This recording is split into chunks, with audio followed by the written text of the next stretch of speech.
बिस्मिल्लाहिर्रहमानिर्रहीम। अस्सलाम वालेकुम नाज़रीन। प्रोग्राम मुकाबले में मेरे और आमिर मतीन साहब की तरफ से तमाम देखने वालों को हम वेलकम करेंगे। मुकाबले के अंदर इस वक्त पाकिस्तान के जो सियासी मंजरनामा है वहाँ से जो खबरें आ रही हैं उसमें PTI के हवाले से बड़ी खबरें हैं, मुस्लिम लीग नून के हवाले से बड़ी खबरें हैं, कुछ खबरें पाकिस्तान पीपल्स पार्टी के हवाले से भी हैं। तहरीक इंसाफ के इख्तलाफात पर जश्न जो भी सियासी जमातें मना रही थी वो खुद भी अंदरूनी इख्तलाफात का शिकार है और बड़ी शिद्दत के साथ ये अंदरूनी इख्तलाफात इन सियासी जमातों के अंदर रूनुमा है। इसके ऊपर हम बात करेंगे नवाज शरीफ या शहबाज शरीफ साहब, ये सवालिया निशान है। सियासी मजबूरियां काम आएंगी या फिर वफादारियों को तरजीह दिया गया, फैसला कौन और कब और किस तरह से करेगा। उम्मीदवारों का जो इंतखाब है वो आखिरी मराहिल में तो दाखिल हो गया है, मगर ये तमाम सवालात अभी जूं के तू हैं, न जाने इसको कौन हल करेगा। जहां तक बात है पाकिस्तान तहरीक इंसाफ की, तो उसके जो बड़े खिलाड़ी हैं वो इलेक्शन के अमल में दाखिल होने के लिए तैयार है।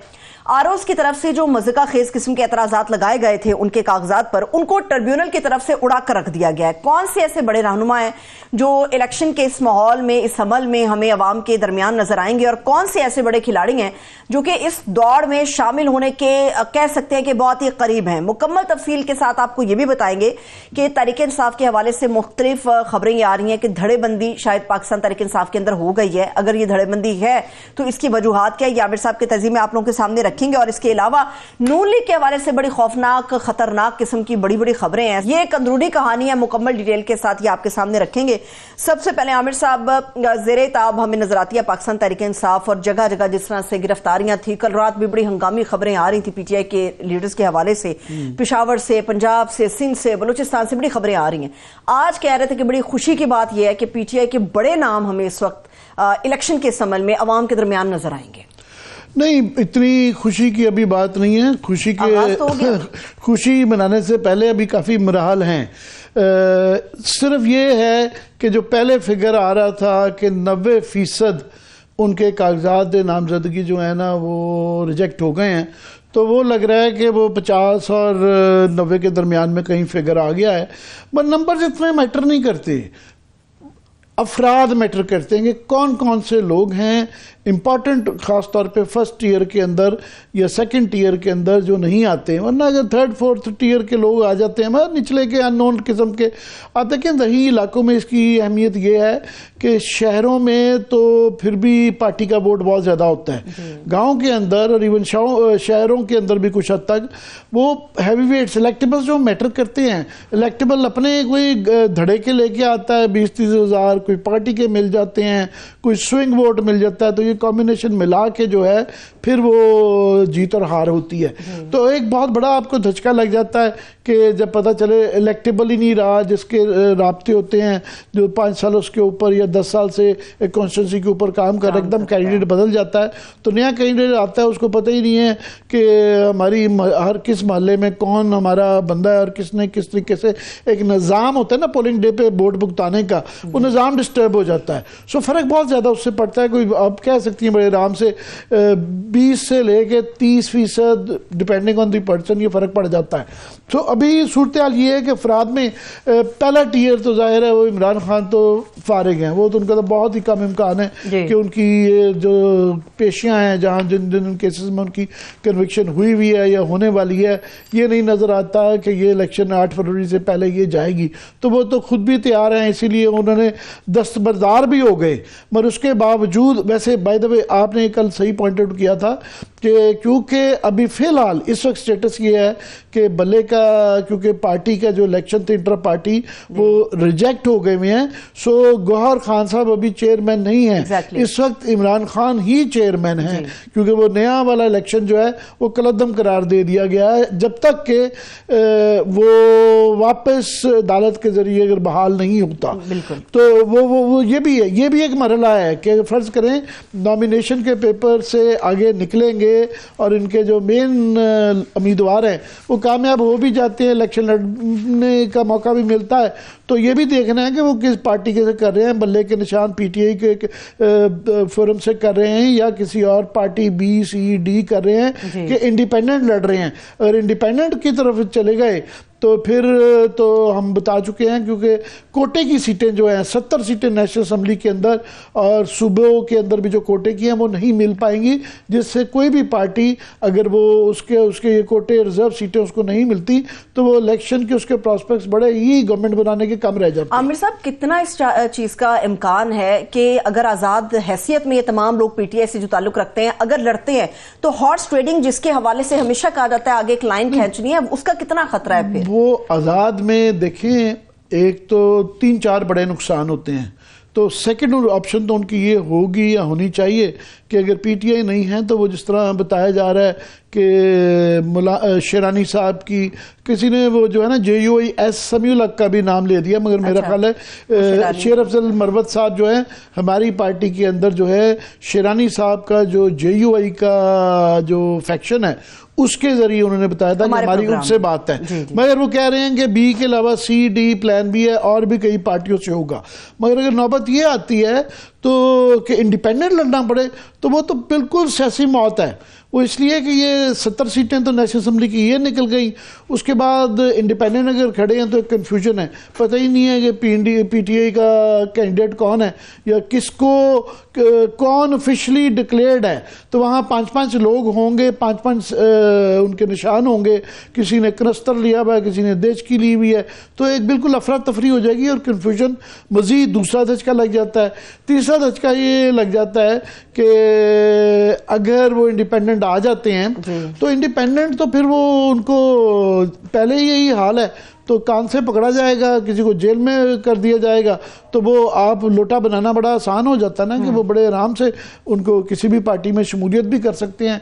तो पहले पीटीआई की टिकट के बावजूद जो है ये 25 सिंध हाउस में लोग उन्होंने लोटे इकट्ठे कर लिए थे ना, तो इसके अंदर तो फिर हों भी वो आपके निचले टियर के लोग, उनकी कमिटमेंट भी थोड़ी हो और ऊपर से पुलिस और थाना कचहरी की प्रेशर हो तो लोग टूट जाते हैं। आमिर साहब, वैसे भी तो ये एक किस्म का आप समझिएगा कि पीटीआई सिर्फ यहाँ ये है कि गवर्नमेंट आ चुकी होगी तो ये जो इस वक्त एक सिचुएशन है कि गवर्नमेंट ही कोई नहीं है, ये बिल्कुल एक वन साइडेड गवर्नमेंट है, तो पार्लियामान के होने से एक फ़ायदा होगा, पार्लियामान में ये बैठे होंगे, वो के अपोजिशन में होंगे, मगर फिर भी एक फ़र्क उससे पड़ता है। मगर गवर्नमेंट में आने की ये उम्मीद जो है फिर ये चौथी ये उम्मीद टूट जाती है। ये पाकिस्तान के अंदर ख़ासतौर पर पंजाब में ये बहुत इंपॉर्टेंट फैक्टर होता है कि लोग उसको वोट देते हैं जिसकी उम्मीद हो कि ये गवर्नमेंट बना सकेगा, क्योंकि कल को लोगों ने थाना कचहरी का हमारा पेट्रोनेज का सिस्टम है उनसे काम लेना होता है कि जी हमारे चचा को पुलिस वाले पकड़ के अपने लोगों को बचाना होता है और दुश्मनों को जिनसे मुखालफत होती है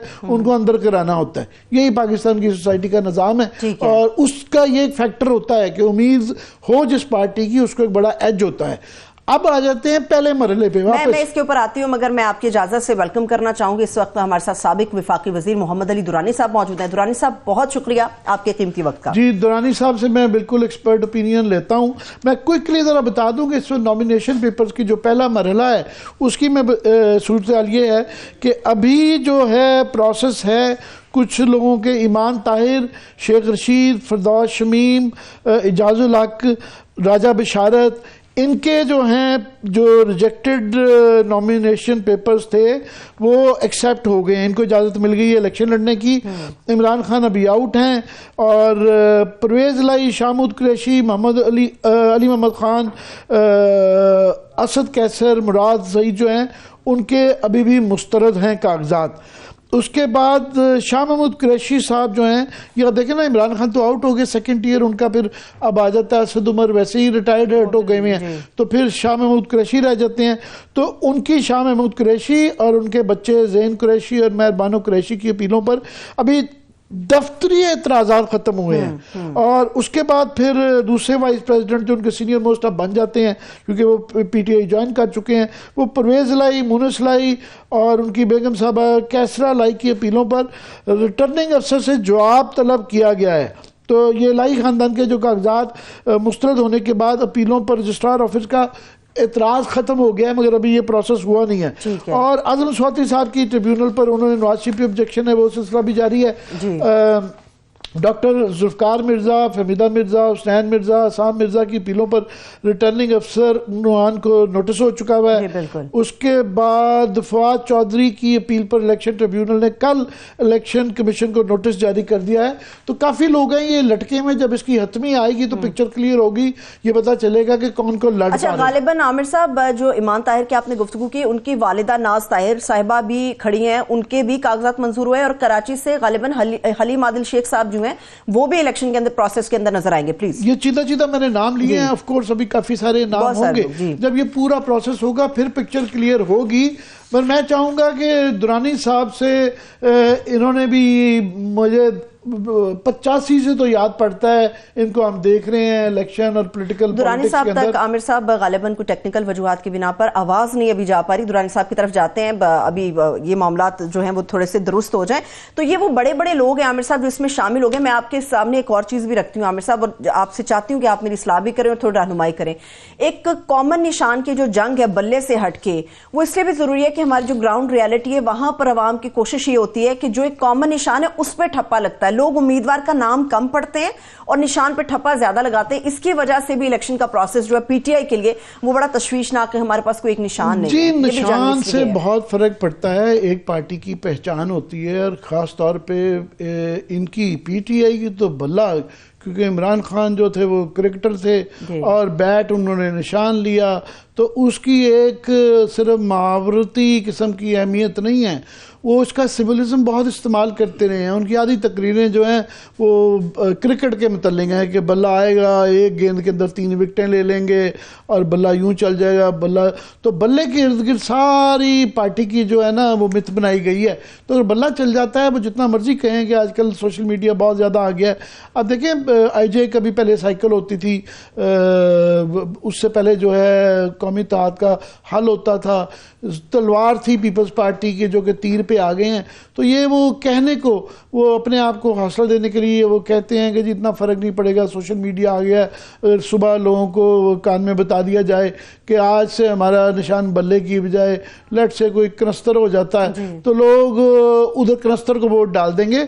नहीं, फ़र्क पड़ता है, बहुत ज़्यादा फ़र्क पड़ता है। जिस तरह आपने कहा कि हमारे यहाँ ज़्यादातर लोग अभी भी अनपढ़ हैं और वो निशान देख के नाम नहीं पढ़ पाते हैं और इसीलिए निशान को फ्रॉड किया जाता है। पीपल्स पार्टी ने फॉर एग्जांपल एक जो उन्होंने भी अपील की हुई है कि तीर से मिलते जुलते निशान आ जाते हैं और चालाकी ये की जाती है कि वो जहां तीर का निशान है तो तीर के बराबर में ही जो है दूसरा मिलता जुलता आ जाता है। उससे हर हल्के के अंदर ये बल्ले से मिलता, इनके साथ भी ये हुआ हुआ है, शेर के नीचे भी बिल्ली लगा देते हैं, तो वो कंफ्यूजन से 5-5, 10-10 हज़ार के कभी कई दफा फर्क पड़ जाता है। दुरानी साहब हमारे साथ मौजूद हैं। दुरानी साहब, क्विकली जो है ये आप बताइए कि मैं आपसे ओवरऑल बात करना चाह रहा हूँ कि ये बहस तो वो अब तकरीबन ख़त्म हो गई कि इलेक्शन हो ही जाएंगे, मगर जिस तरीके से होने जा रहे हैं ये, इससे क्या सियासी इस्तेहकाम आ जाएगा कि नून लीग खास तौर पे वो कहीं जलसे पे निकल ही नहीं रहे, वो समझ रहे हैं कि ड्राइंग रूम से ही बैठ के वो इलेक्शन जीत जाएंगे।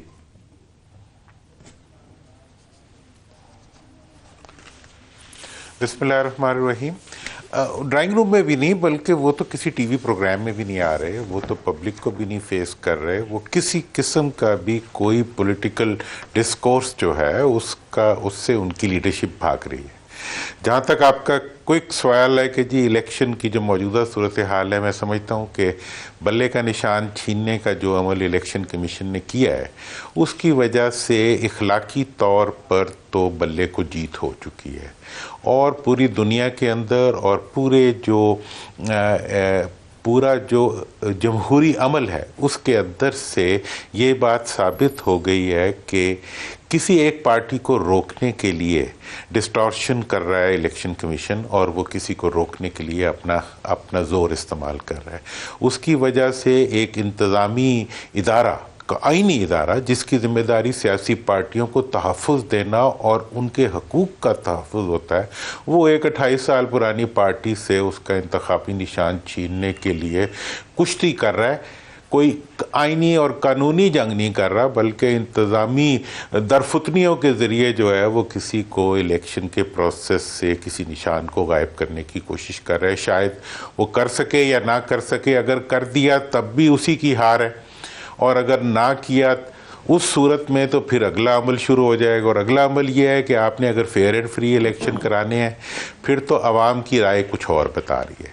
अगर आपने आर्टिफिशियल इंटेलिजेंस से इलेक्शन कराने, इस दफ़ा तो एआई इलेक्शंस होंगे।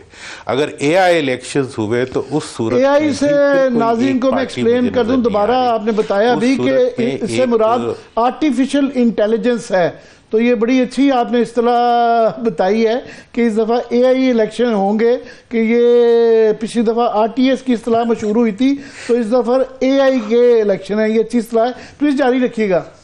हाँ जी, ये एआई इलेक्शंस अगर हुए तो इस सूरत में जो लोग जो पार्लियामेंट बनेगी वो एक भानुमति का कुतबा होगा, बल्कि उसको सतरंग अचार कह सकते हैं। सतरंग अचार जब आएगा तो उसमें वो लोग जो कि जीतने के लिए आए थे और वो अंगूठे लगा के सिलेक्टेबल बने थे, मुझे वो नज़र नहीं आ रहे। और मेरा ये ख्याल है कि इस सतरंग अचार में से कोई छोटा सूबा शायद बेनिफिट ले जाए और जो बड़े बड़े खिलाड़ी हैं वो शायद अपना वो हक हासिल ना कर सकें जिसको वो अपना मारूसी हक समझते हैं। और इस सारी सूरत ये जो आपने दुरानी साहब तस्वीर कशी की है, मंजर निगारी की है, जो इसके अंदर मुझे ये मॉडल जमाली मॉडल के करीब करीब लग रहा है कि एग्जैक्टली यही था कि एक 20 के करीब पैट्रियट बुला के फिर वो आज़म तारिक साहब को लाया गया था और एक वोट से वो उनकी गवर्नमेंट बनी थी और वो छोटे सूबे से इस तरह ही एक कंसेंसस करवा के तो बनाई गई थी। और वो बड़ी आइडिया यही था कि बहुत वीक गवर्नमेंट चाहिए थी और एक कमज़ोर प्राइम मिनिस्टर चाहिए था। ये उससे मिलता जुलता है।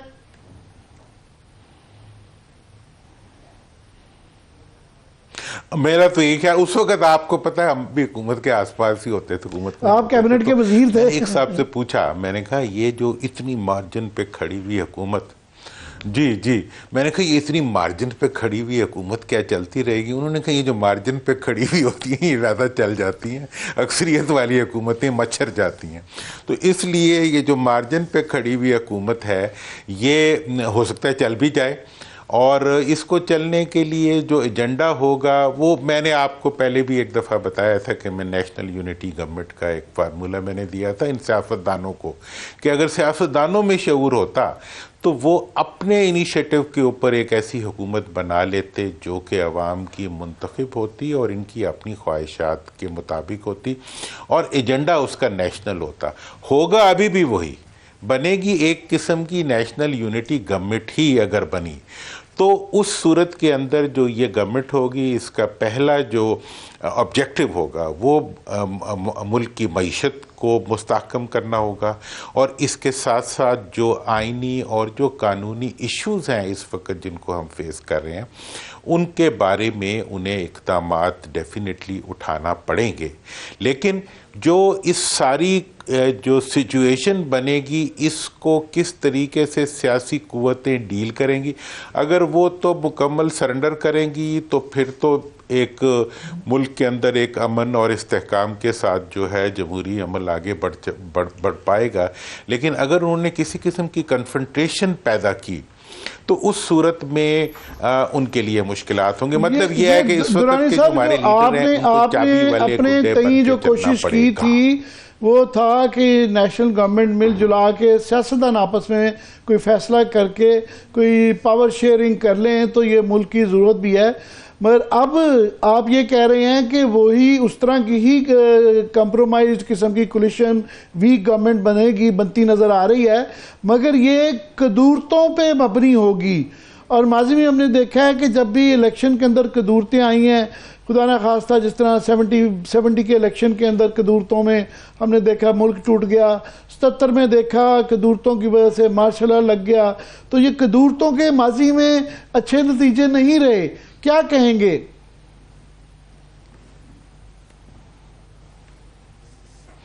देखें, अब ये जो आर्टिफिशियल इंटेलिजेंस से बनने वाली जो चीज़ें होती हैं वो बड़ी ताकतवर तो होती हैं, मतलब रोबोट्स बड़े पिछले दिनों वो खबर भी पड़ी होगी आपने कि एक रोबोट ने एक इंजीनियर को पकड़ लिया।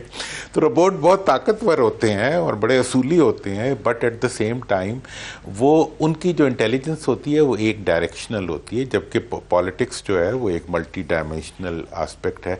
मुझे ये लगता है कि अगर इस रियलिटी को पॉलिटिकल कन्फ्रंटेशन की तरफ चली गई तो उस सूरत में मुल्क स्टेबिलिटी के बजाय ज़्यादा अनस्टेबिलिटी की तरफ चला जाएगा। और अगर इलेक्शन कमीशन ने इस दौरान इलेक्शन के अमल को एक हद से ज़्यादा वो करने की कोशिश की, टेम्परिंग करने की कोशिश की और आवाम को एक हद से ज़्यादा पीछे की तरफ धकेलने की कोशिश की, तो इस वक्त जो रीजनल चैलेंजेस हम फेस कर रहे हैं उनकी हैंडलिंग हमारे लिए बहुत बड़ा इशू हो जाएगा। इस वक्त पाकिस्तान यूएस साइनो वॉर के दरमियान में एक बफर जोन के तौर पे खड़ा हुआ है और इस हैसियत में खड़ा हुआ मुल्क जो है, दुरानी साहब, ये जो आप जो मंजर पेश कर रहे हैं, नवाज शरीफ साहब जो हैं वो 30 साल से अब सियासत में हैं, उनको नहीं नजर आ रहा जो आप बता रहे हैं कि इस तरीके से अगर पावर ली जाएगी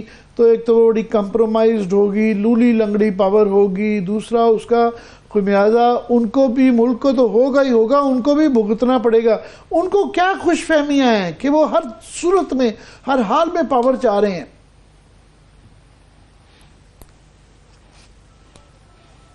बड़ा आपने बहुत अच्छा, माशाल्लाह। देखें जनाब, बात यह है कि मियाँ साहब जब तक अपनी आँख और अपनी फहम से देखते हैं और सोचते हैं तो वो एक काफ़ी तजर्बाकार और मेरी नज़र में तो मैं उनको काफ़ी ज़हीन सियासतदान समझता हूँ। लेकिन जब वो अपने बच्चों की आँख से देखना शुरू कर देंगे, जब उनका मफाद जो है अपनी ज़ात से भी आगे बढ़ के अपने बच्चों के मफाद तक और उनके इक़दामात जो हैं वो बच्चों के दबाव में आ जाएंगे। मुझे तो एक साहब ने इस हद तक कहा कि यार मैं जब देखता हूँ तो मुझे ऐसे लगता है कि वो एक रोबोट की तरह चल रहे हैं जो जिन पे बहुत प्रेशर है साइडों से कि ये करना है और ये नहीं करना है। इस वक्त देखें, सियासत और जमहूरियत का एक बुनियादी तकाजा है कि उसको जब तक जमहूरी तकाज़ों के मुताबिक ना चलाया जाए तो वो अपनी अफादियत खो देती है। इसी तरह ये जो हमारी मरूसी पार्टियां हैं जिन्होंने एक तो अवाम को सियासी अमल से निकाल दिया है, उन्होंने बल्दियाती इदारे ख़त्म कर दिए, उन्होंने अवाम की फंडिंग्स रोक दी, उन्होंने लोकल गवर्नमेंट के सिस्टम को डेवलप नहीं होने दिया, उन्होंने किसी सतह के ऊपर भी अवाम को पॉलिटिकल प्रोसेस के अंदर पार्टिसिपेट नहीं किया। अब नतीजा ये है कि अवाम इस वक्त जिधर खड़े हैं बस खड़े हैं, वो अब उनको आप नहीं तोड़ सकते बातों के जरिए। और वो लोग जो पिछले 76 साल तक हर हुकूमत के अंदर किसी न किसी तरह से हिस्सेदार रहे हैं और उन्हें अवाम के लिए कुछ नहीं किया, उनकी सब कुछ माजी है, उनके कारनामे भी माजी में हैं, उनका एहतसाब भी माजी का है, उनके तमाम इस्तदलाल भी माजी का है, उनका प्रोग्राम भी माजी का है। उनके लिए कल के लिए कोई प्रोग्राम नहीं है, अवाम के लिए कोई ख्वाब नहीं है जिसको वो बेच सकें, उनके पास कोई प्रोग्राम नहीं है जो किसी आज के नौजवान को समझ आ सके।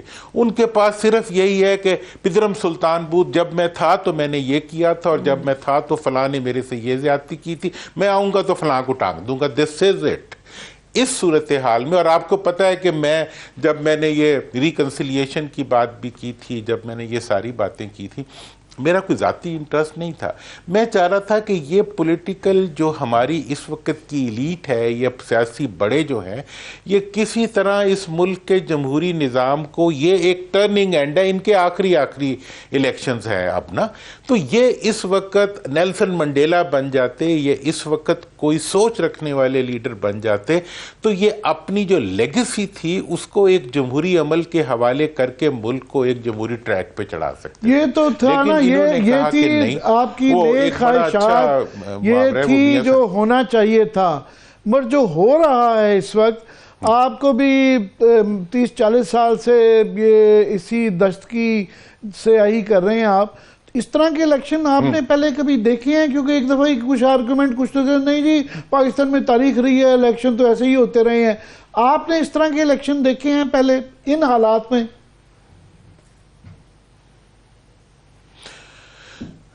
देखें जी, मैं आपको बताऊं कि इस दफ़ा के इलेक्शन के बारे में मैं तो ये स्टेटमेंट भी दे, और मैंने सारे इश्यूज़ के ऊपर इस दफ़ा रिटर्न और आपके चैनल से भी कभी कभी बहुत कम आता हूं, आपने आज मेहरबानी की है, मुझे मौका दिया है, तो मैंने ये बातें सारी कह दी हैं। मैंने इन्हें बताया है कि ये इलेक्शंस जो हैं इसकी ममासलत जो है वो 77 के इलेक्शन के साथ है। 77 के इलेक्शन का ये था कि वो इलेक्शन होने से पहले उनके बारे में ये तासुर यकीनी हो गया था कि ये रिग्ड इलेक्शंस, और इसके बारे में कोई शक नहीं था किसी को कि अगर 4 वज़ीर आला और 1 वज़ीर आज़म ने जो है बिला मुकाबला मुंतखब होना है और डिस्ट्रिक्ट मैनेजमेंट ने उन्हें मुंतखब कराना है और उनके ओपोनेंट्स को उठा के ले जाना है। मतलब यह है कि उनके कागजात नामजदगी सिर्फ मुस्तरद ही नहीं कराने, फाड़ भी देने हैं और उनको भी जेल में बंद कर देना है। वही कैफियत आज है। आज का जो इलेक्शन और ये जो मोहर लगी है, मुझे नहीं लगता कि ये इलेक्शन को इतना मुतनाज़िया बनाना। और इस वक्त आप ये देखें कि स्पेशल सीट्स के कागजात, अगर वैसे तो मेरा ख्याल है कि बल्ले को बहाल कर दिया जाएगा, कि अगर बल्ला बहाल ना हुआ, इलेक्शन कमीशन कर क्या रहा है? एक इंतज़ामी इदारा जिसका काम अपने वोटर और अपनी पार्टीज के हकूक का तहफ़्फ़ुज़ करना है, वो उन्हीं के हकूक के ऊपर डाकाज़नी कर रहा है। मैं आपको बताऊं, ये बल्ले वाला जो इक़दाम है ये इलेक्शन कमीशन का खुदकुश इक़दाम है, जिसके नतीजे में उन्होंने जमहूरियत के ऊपर और जमहूरी अमल के ऊपर खुदकुश हमला किया है। ऐसे ये आपने बड़ा सही पॉइंट आउट किया कि इलेक्शन कमीशन का रोल उनको नहीं समझ आ रहा कि उनका तो काम है कि फैसिलिटेट करना पॉलिटिकल पार्टीज को और एक ब्रिज बने अवाम में, वोटर और पार्टीज के दरमियान में। वो समझ रहे हैं कि क्योंकि अब सारे डिप्टी कमिश्नर ही लग गए हैं कि वो जो अंग्रेज के ज़माने में था कि डिप्टी कमिश्नर चित्तर मारता है, तो वो समझ रहे हैं कि हमें एक ये दे दिया, लैश दे दी गई है जिससे वो मारपीट कर रहे हैं। और मैं एक बड़ी दिलचस्प आपको बात बताऊं कि ये पाकिस्तान की हिस्ट्री में पहली दफ़ा हुआ है कि इलेक्शन कमिश्नर का ओहदा जो है वो एक ब्यूरोक्रेट को दिया गया है। इससे पहले जजिस के पास ये ओहदे रहे हैं हमेशा। और जब इनको जज एक इंतज़ामी ओहदे के ऊपर एक इंतज़ामी फ़र्द को लाने की बात हो रही थी, तो उस वक़्त इंडिया की मिसाल दी जा रही थी कि इंडिया के अंदर चीफ इलेक्शन कमिश्नर जो है वो सिविल सर्विसेज से भी होता है और वो बड़ा अच्छा इफ़ेक्टिवली इस ड्यूटी को अदा करता है। लेकिन इस वक्त मैंने तो इलेक्शन कमिश्नर साहब से ये अर्ज़ भी की थी कि आपकी वजह से पूरा आपका काडर जो है वो अपने आप को डिस्क्वालीफाई कर रहा है to be on the post of this administrative post. और इस वक्त जो कुछ इलेक्शन कमीशन कर रहा है वो सिर्फ और सिर्फ एडमिनिस्ट्रेटिव डिस्क्रिपेंसीज जो हैं उनकी बुनियाद के ऊपर अपनी आईनी जिम्मेदारी को छोड़ के इंतकामी जिम्मेदारी को अदा कर रहे हैं। और ये काम उनका नहीं है। उनका काम तो एक 27 साल पुरानी पार्टी है, उससे आप इंतखाबी निशान छीन रहे हैं एक इंतजामी मामले के ऊपर, और वो पार्टी कंटेस्ट कर रही है कोर्ट में, और आप में इतनी हिम्मत है कि आप अपनी एक जो चीज़ जो आपकी पेटनेस में चलने वाला इदारा है, पार्टी है, उसके खिलाफ आप कोर्ट में जा रहे हैं। और मैं आपको बड़ी दिलचस्प बात बताऊं कि माजी में भी इंतखाबी निशान गायब हुए हैं, पार्टियों के नाम भी बदले हैं, लेकिन कोई भी ऐसा इकदाम नहीं है जो इलेक्शन कमीशन ने लिया हो, नंबर 1। दूसरा, जो भी इकदाम हुआ है वो अंडर हैंड हुआ है, एक अंडरस्टैंडिंग के साथ हुआ है। और तीसरी, उसके बारे में ये हकीकत है कि किसी ऐसे इकदाम के खिलाफ कभी कोई पार्टी कोर्ट में नहीं गई और ना कभी इलेक्शन कमीशन ने ऐसे किसी इकदाम का मुकाबला करने के लिए कोर्ट में अपनी ज्यूरिस्डिक्शन में बैठी हुई पॉलिटिकल पार्टी के खिलाफ जो है फरीक बना है। चलिए, बहुत शुक्रिया, थैंक्स सो मच सर। वक्त मेरे पास बिल्कुल खत्म हो गया है। Thank you so much Aamir साहब। देखने वालों का भी शुक्रिया। इजाजत दीजिए, अपना ख्याल रखिए, खुदा हाफिज।